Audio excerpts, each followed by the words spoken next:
We are currently standing at the edge of a technological cliff, and what happens in the next few months will decide the fate of how we interact with reality for the next decade. For years, the Meta Quest lineup has been the fun device, the accessible plastic headset you bought to play games or get a quick workout. But as we enter early 2026, the game has changed. The rumors coming out of Reality Labs aren't just about a faster processor or better lenses. They are about a total fundamental shift in what a computer actually is. Mark Zuckerberg has reportedly ordered a burn-the-boats strategy for the Meta Quest 4. He isn't trying to build a better VR headset. He is trying to build the device that kills the smartphone. This is the Meta Quest 4, and it is the most controversial, technologically advanced, and risky piece of hardware in the history of Silicon Valley. If you think you know what to expect from the Quest 4, you are about to be very, very surprised. Because Meta has decided to do something with the design that nobody saw coming. And it changes everything we know about portable power. Let's talk about the puck. This is the leak that has the entire tech industry in an uproar. For the last 5 years, the biggest limitation of VR has been the face brick. No matter how much you slim down the lenses, you still have a heavy processor, a hot battery, and a thermal fan sitting right on your forehead.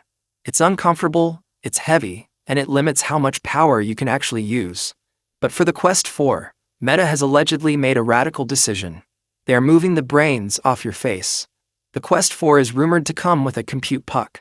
A small, sleek device about the size of a large smartphone that sits in your pocket or clips to your belt. This puck houses the Snapdragon XR3 Gen 3, the battery, and the cooling system. A single, ultra-thin, fiber-optic cable connects the puck to the glasses. By doing this, Meta has managed to drop the weight of the headset to under 150 grams. This isn't a headset anymore, it's a pair of heavy-duty glasses. It is the first all-day wearable spatial computer that won't give you a headache after 20 minutes.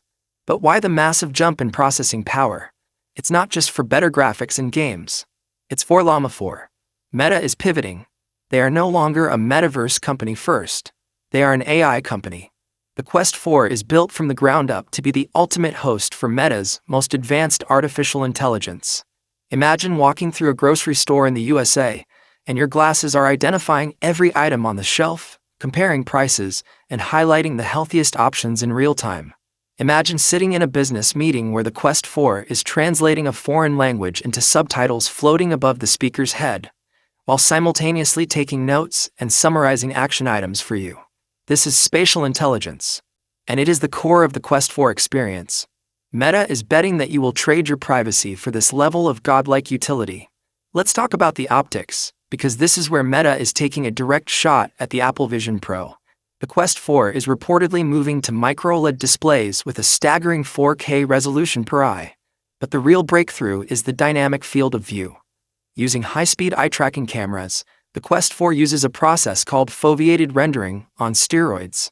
It tracks exactly where your pupil is looking with millisecond precision and puts 100% of the processing power into that tiny spot. The result? Graphics that look like they are being powered by a $3,000 gaming PC. Even though the device is sitting in your pocket, the colors are deeper, the blacks are true.